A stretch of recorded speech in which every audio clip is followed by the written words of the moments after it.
lag sem við syngjum saman tvö dag eftir dag. Já, komið sælir áhorfendur og velkomin í þáttinn Lífið lag þar sem við fjöllum stöðu, hagsmuni og framtíðarsýn eldri borgara. Við ætlum eins og áður að koma við í þessum þætti. Eitt af því sem fylgir okkur þegar árin færast yfir, því miður að við þurfum að nota meira lyfjum. Þetta nú svona einhvern veginn gangur lífsins. Og þetta útgjaldaliður sem getur verið mismunandi hjá einstaklingum eins og þeir eru margir. Og hingað í hljóðstofu til mín komin María Heimisdóttir, hún forstjóri Sjúkratrygginga Íslands.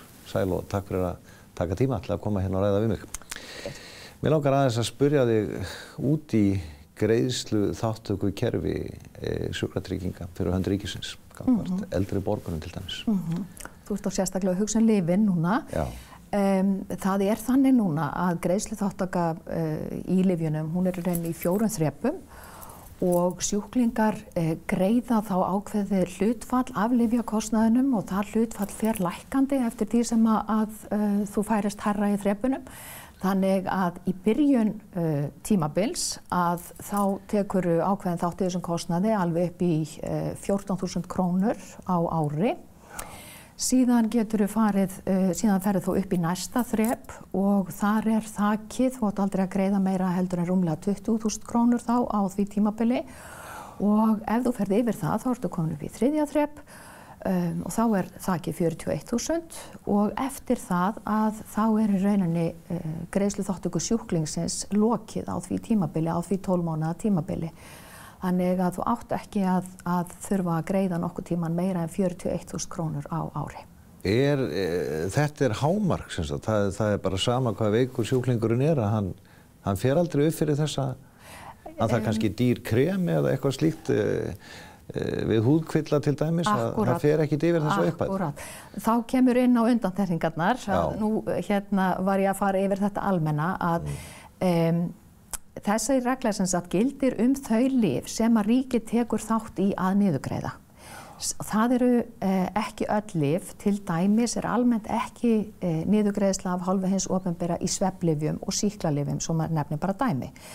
Á móti kemur að í sumum tilvikum þá þarf sjúklingur ekki að greiða neitt þó hann hafi sem sagt sé ekki komin upp í þetta þak og það gildir til dæmis ef hann með lyfjaskírteini sem að fólk fær bæði vegna notkunar og ákveðnum lyfjum og við sem sagt sjúklingar sem eru með ákveðin vandamál og síðan gildir þetta líka það sem við kallum S-lyf eða sjúkrahúslyf, það eru sem sagt sérstaklega dýr og vandmeðfarin lyf sem yfirleitt eingöngu notuð í tengslum við sjúkrahús eða jafnvel á sjúkrahúsum og þá greiðir sjúklingurinn heldur ekki neitt. Það sem sagt greitt að fullu af ríkinu.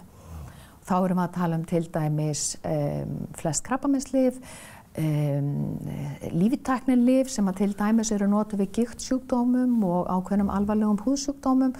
Þá sem sagt hið opinbera greiðir þetta að fullu. Já, þannig að þessi eru greinilega margar undantekningar á þessu. Já, það það. Þetta þrepakerfi sem ég lýsti fyrst, það svona, hvað ég að segja, það gildir fyrir þorrann að þá eru þessi þrep upp í 41.000 og þá sem sagt greiðsluþátttöku sjúklingsins lokið. Já. Á því 12 mánaða tímabili. Hvernig, María, þetta kerfi, veistu svona, ef við berum okkur svolítið saman við Norðurlöndin, sem að margir vilja nú telja ríki eins og í Danmörku og Svíþjóð, alvöru velferðarkerfi. Þar fer nú lyfjakostnaður lækkandi eftir þessum árið líður og tökum algeng lyf sem að margir þurfa að nota við blóðþrýstingi eða við blóðkolesterol og svona fleiri.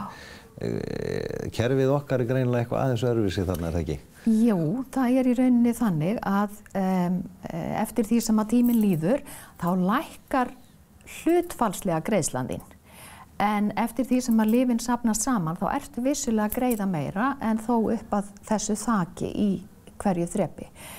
Það hins vegar þannig að það ýmislegt sem varðar lyfjamál sem bara töluvert ólíkt hér á landi með það sem á hinum Norðurlöndunum. Eins og oft hefur komið fram að þá lyfjakostnaður iðulega hærri hér, það að segja bara verðið á lyfjunum. og stundum höfum við lent í ákveðnum vandræðum með frambúðalyfjum og svo framvegis, þannig að þessi kerfi eru hvað lyfin varðar ekki alveg sambærilegar í hrættum. Margir spyrja einmitt þetta, þú segir og viðurkennir það að lyfjakostnaður sé hærri hér á landi en annars staðar í nágrannalöndum. Vitum við hérna raunverulega ástæðu fyrir því? Já, ég myndi nú ekki orða það þannig að ég viðurkenndi það er nú ekki hið opinbera sem að stýra lyfjakostnaði. Það eflaust margar orsakir, auðvitað erum við lítill markaður og það almennt dýrara að kaupa minna magn. Þess vegna nú svo mikilvægt það sem að var í fréttum daginn að ráðherra var að skrifa undir yfirlýsingu samstarf við Norðurlöndin sem sagt lyfjakaup einmitt til þess að bæði keyra kostnaðinn niður, bæði til þess að lækka innkaupsverðið en líka sem mjög mikilvægt til þess að reyna að bæta aðgengi að lyfjunum þannig að það gerist sjaldnar að það verði lyfjaskortur. Sem að hefur stundum gerst núna og verið í umræðinni, bara ekki alls fyrir löngu út af mislingum. Já, þetta gerist of oft, skulum við segja, og eru þetta mjög mikið öryggismál fyrir sjúklinga. Akkúrat. Nú, María, við komst ekki lengra núna því ég þakka þið fyrir spjallið og fræðið okkur þetta. Takk fyrir. Takk fyrir komuna. Við snúum okkur hérna næsta máli. Og þegar við eldumst þá notum við oft meira lyfjum. Þetta nú gangur lífsins og eitt af þeim fyrirbærum sem hefur verið að aukast hér á landi það sem kallað lyfjaskömmtun. Það mun hafa hafið svona í kringum aldamótin síðustu. Og Lyfja starfrækir fyrirtæki sem heitir Lyfjalausnir og ég staddur hérna í Smáratorgi og hjá mér Elvar Örn Kristinsson, hann forstöðumaður Lyfjalausna. Elvar, segðu okkur aðeins hvað lyfjaskömmtun nákvæmlega, út af hvað gengur? Lyfjaskömmtun í rauninni bara mjög sniðug þjónusta til þess að auka skipulag og utanumhald lyfjatöku, lyfja sem eru þá tekin af staðaldri. Hvort sem þú varst að taka inn eitt lyf á morgni hvers dags eða að þú sést að taka 15-20 mismunandi lyf á 10 mismunandi tímum sólarhringsins, þá færðu í rauninni bara allt niður sett fyrir þig í litla poka sem merktir eru eintöku degi, eintöku tíma og í þeim eru þá þau lyf sem þú þarft að taka á þeim tíma. Það þessi svokallaða rúlla, það ekki sem það náttúrulega rúllað bara upp þessum sem satt í litlu pokum. Þetta cirka 8 cm stóri pokar sem innihalda það sem þú þarft að taka þann daginn á hverjum tíma. Svo þetta getur verið með fleiri en einn poka hver dag.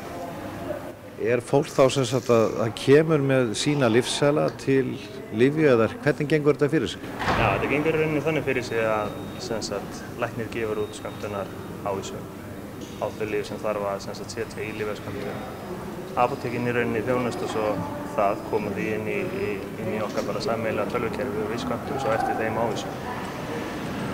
Einstaklingur getur svo annarkvort valið það að sækja lyfin sín í apótek sem hann vanur að versla við og eða við getum keyrt í heim til hans líka.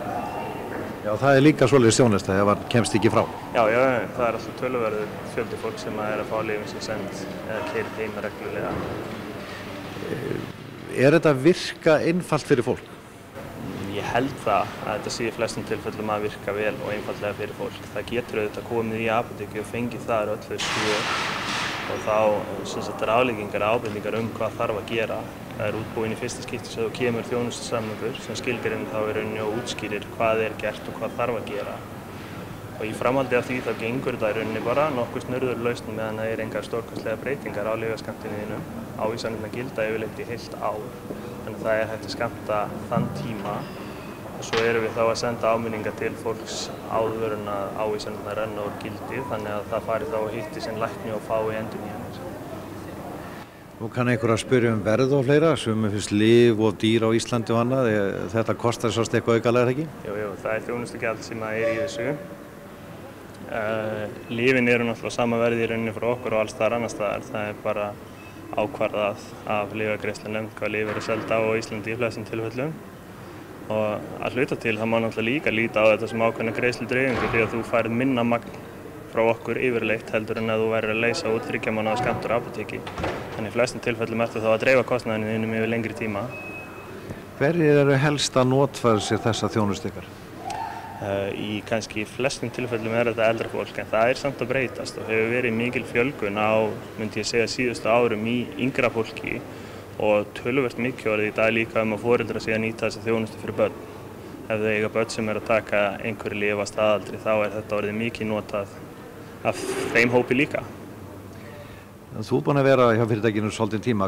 Er mikill vöxtur í í þessari þjónustu?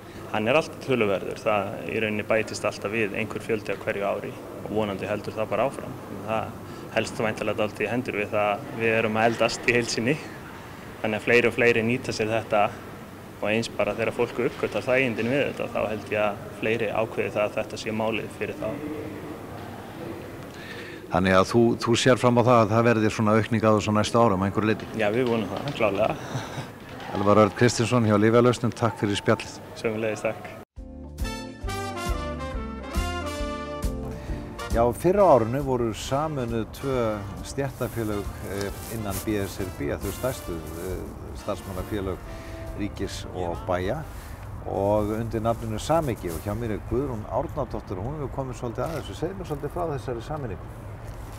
Já, það fór fram kosning, skoðanakönnun í nóvember í fyrra, 2018 og þá var samþykkt að þessi 2 stærstu félögin að BSRB myndu sameinast undir nafninu Samiki.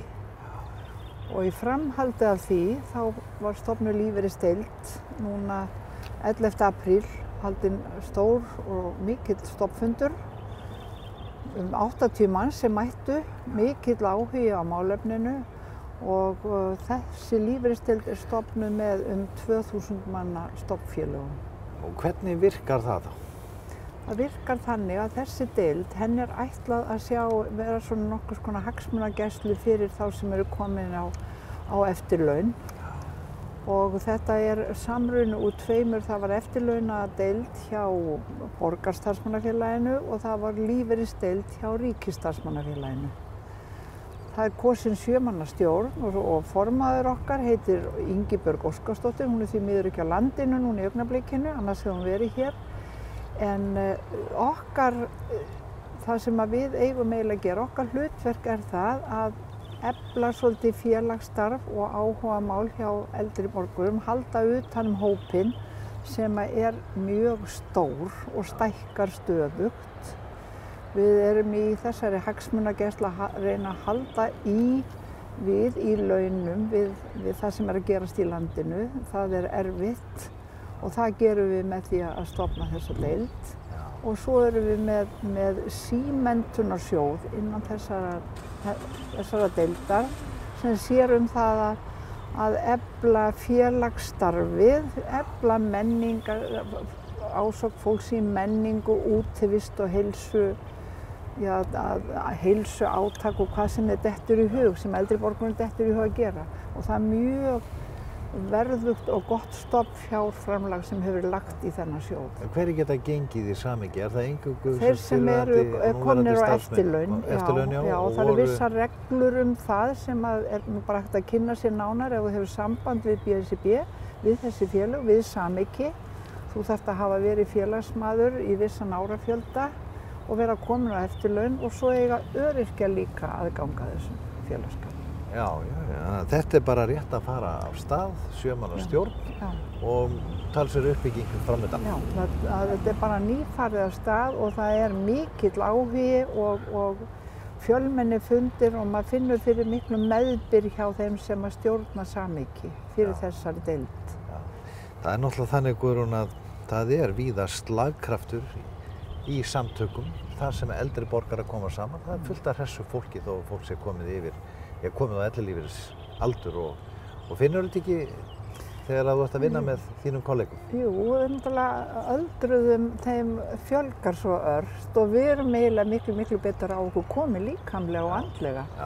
Og maður finnur það að með því að vera í samstöðu, með því að eiga samstarfið annan félagskap sem í sömu sporum og við, það svona eykur styrk okkar því við höfum auðvitað ekki samningsrétt beinlínis en við höfum þó þennan styrk af fjöldanum.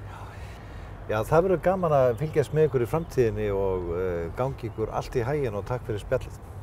Já, þakka því bara sömuleiðis að kalla í mig. Nú vor, það koma sumar og þá gaman að spá í nýja bíla og ég stattur hjá Bílabúð Benna upp á Krókhálsi og hjá mér Sigurlaug Hrafnkelsdóttir, hún sölumaður nýrra bíla. Sæl og takk fyrir að taka á móti okkur. Já, vertu velkomin. Við erum að berja augum baki Corando frá SsangYong. Þetta bíl sem ætlaður eldri borgurum sérstaklega? Já, það má segja það.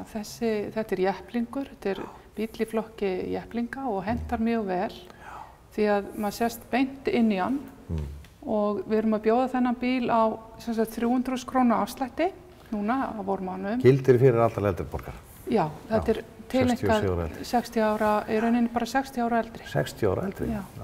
Ok. 300.000 króna niður, bíllinn kostar 4.990.000 og fer þá niður í 4.690.000. Jáhá. Segðu okkur aðeins frá eiginleikum þessa bíls. Hvaða eiginleikum býr hann yfir? Jú, þetta díselbíll 2.2, 178 hestöfl og hann 4x4, hann í sídrifi og hann með splittun.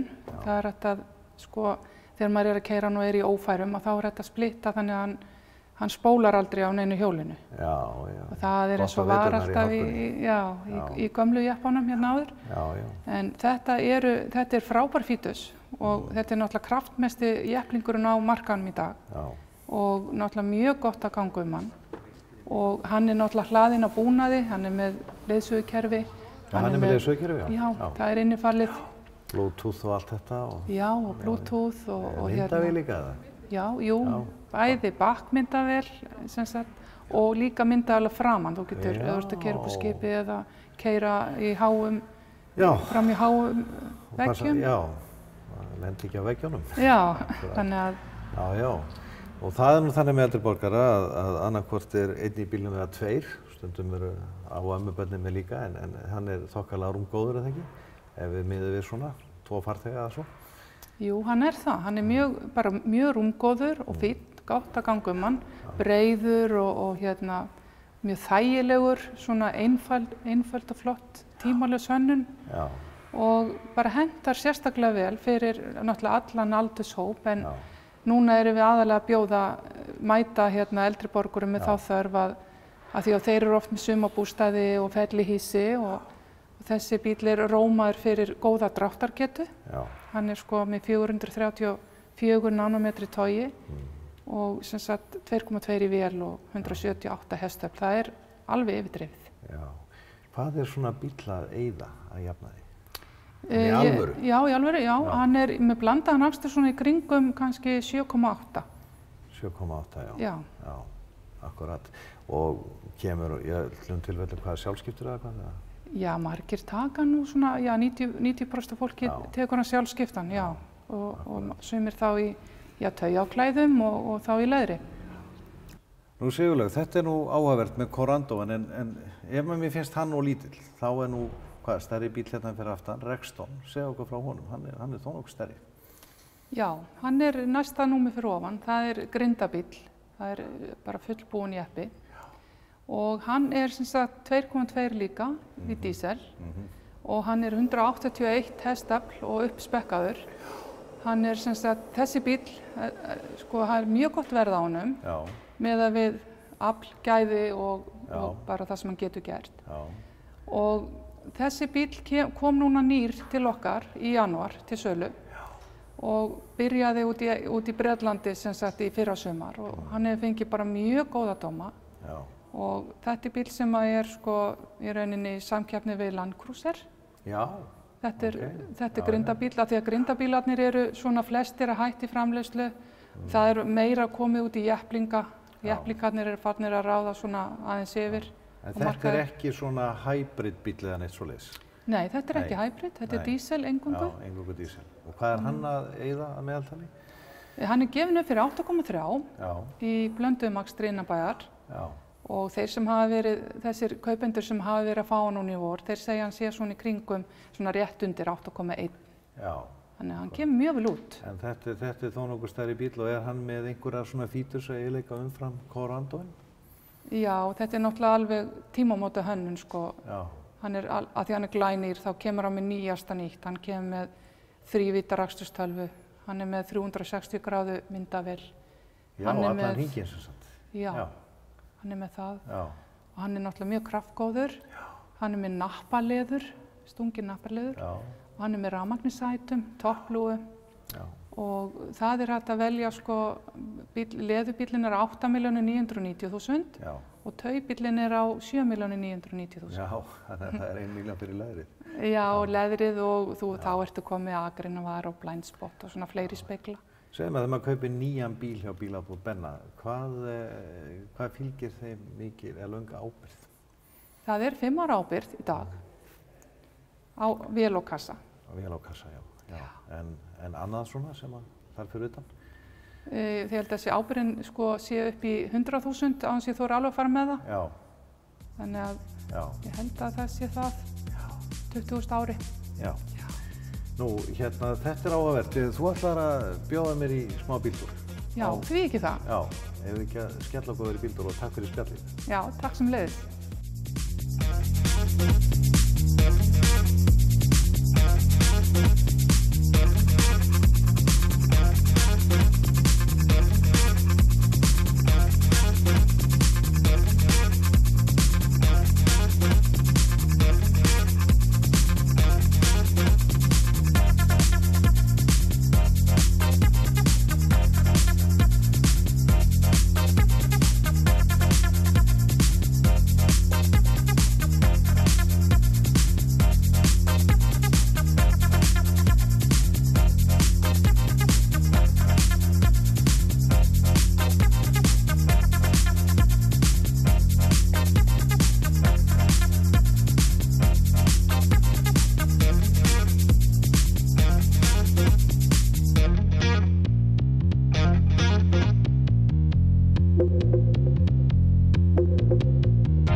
Já, við vorum á golfvellinum daginn og ræddum þá við Margeir Vilhjálmsson golfkennara, en golf er ein vinsælasta íþrótt á Íslandi og einhver meðal eldri borgara.